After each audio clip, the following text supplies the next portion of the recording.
Achieve. And wearing badges is not enough in days like these.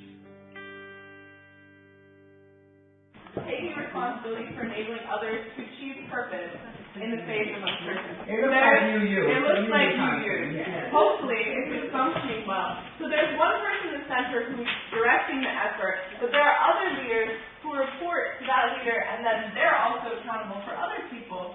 So the responsibility is spread out. So this one person, directs these people who direct these people, and there's not one person directing everyone. There's not 6 people directing another 6 people and not coordinating. So this is a good model for accountability. So our thing was building an Envoy team. And we identified some challenges, the first of all being time. We all have schedules and families and commitments personally before we even get to our congregations and jobs and so on. So we wanted to make sure that we raised the visibility first so that people would know that there is such a committee in existence, and also to, as a solution to address the time concern, remind people of the fact that the UN's goals and values are very much in congruence with the Unitarian Universalist goals and values. And because there's so much competition with the outside world and within the congregations for groups that are active for your time and for your dollars, we thought that we could infiltrate by having a cell within each organization, so that every organization could have a UNO representative from within their own committee, their own group, that is assigned to keep in touch with the Envoy coordinator so that we can disseminate information and raise our visibility without taking on even more work. I'm the new Envoy in my congregation, and my assessment is that they're, like what you described, they weren't interested in another committee. So I began infiltrating another committee. But I went to the interweave meeting, and they welcomed me to the meeting, and I said that I'm the envoy for the UNO, and I hoped that they would be interested in hearing about our grant-funded project with LGBT. And so there was some conversation, and then they asked me if I would come back and make a formal presentation. So I think I'm infiltrating that group. Then we have another women's group, and I'm personally passionate about global rights for women and women's health. So I went to that group and asked if I could participate in whatever they were doing. And the chair put me off a little bit, and so I said, well, when would it be convenient for us, because there's overlap with what you're doing and what's coming out of WA in Boston, and perhaps I could do the link to get closer to Boston. So that's our idea. But my agenda, one of the junior ministers asked me what I was trying to do, and I said, I'm infiltrating, because I don't see the possibility of creating a freestanding committee for the UNO. Yes, find out what issues the person you're approaching or the group you're approaching is passionate about. If you're approaching a group, find out their mission and see if that overlaps with the mission of the Envoy program you know work. How can we work in partnership? You have a discussion with them. Okay, we both are interested in the same issues. How can we help each other? Opportunity to expand the platform. Yeah, other people have ideas.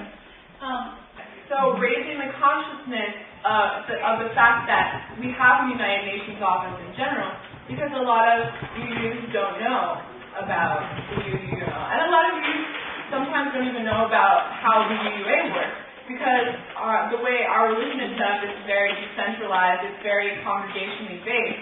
So that's why it's so important to examine how your congregation is set up and how to make these connections. And also recruiting. because you have to be prepared for the future. And in Holly's opening about leadership, she mentioned training the leaders of tomorrow. If there's one thing you do as a leader, I think that's probably the most important, so that as you leave, step down, pass on, there's another leader ready in place. So the RE program, and I have the joy of being a fourth grade RE teacher, these kids are quite precocious. And I think, and they have parents that are very active and concerned about how their children go. So I think that if you, again, plant that seed in, say, a fourth grader, and they get to know about Trigby Lee,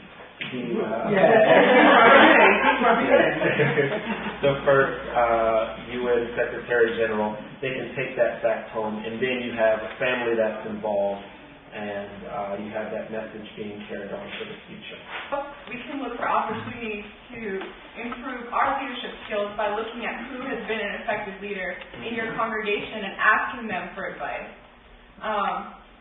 Especially people, championing their own causes. If you go to them instead of being like, I want you to do this, asking them, oh, how have you done that? Learning about what they've done, what skills they use, using it as a learning opportunity. People might be more approachable, and you also learn more effective strategies.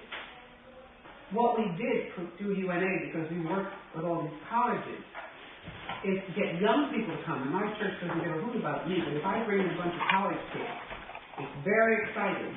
So the college kids all have UNICEF chapters. A lot of them have UNICEF chapters. And so their kids will come, and they work with the kids in my RE to have a trick or treat.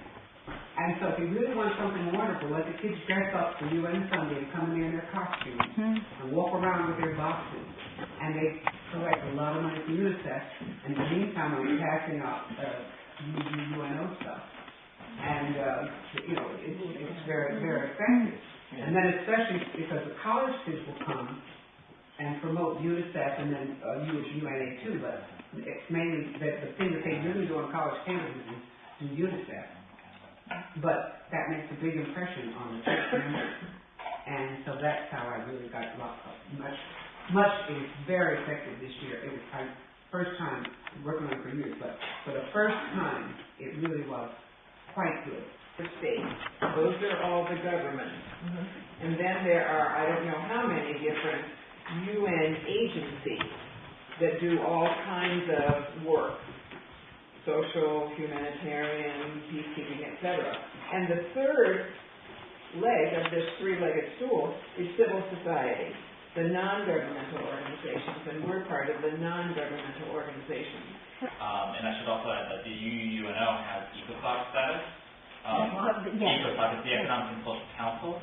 It's one of the main councils at the UN, and to have consultative status within ECOSOC is a very coveted thing at the UN.